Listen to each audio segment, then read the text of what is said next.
పులిని బంధించేందుకు ఏర్పాట్లు చేస్తున్నామని ప్రజలు రైతులు అప్రమత్తంగా ఉండాలని సిసిఎఫ్ఓ డాక్టర్ జ్యోతి ప్రజలకు విజ్ఞప్తి చేశారు. ఈ సందర్భంగా ఆమె మీడియాతో మాట్లాడారు. అందరికీ తెలిసిందే, గత జనవరిలో మన తెలంగాణ దాటుకుని ఆంధ్రప్రదేశ్కి పెద్ద పులి వచ్చింది, మనందరికీ తెలిసింది. దాన్ని చక్కగా క్యాప్టివ్ చేశాము, లిటరల్లీ దాన్ని రెస్క్యూ చేశాము. అగైన్ మన Papikonda national wild life sanctuary suitable for it's habitat అని చెప్పేసి అక్కడ వదలడం జరిగింది.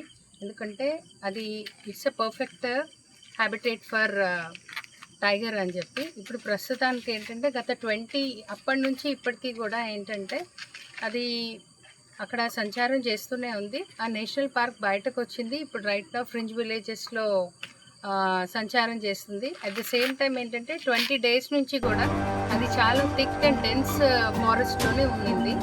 2 days బ్యాక్ ఏంటంటే ఫ్రింజ్ విలేజెస్కి వచ్చి కొంచెం యానిమల్ అటాక్ చేసింది.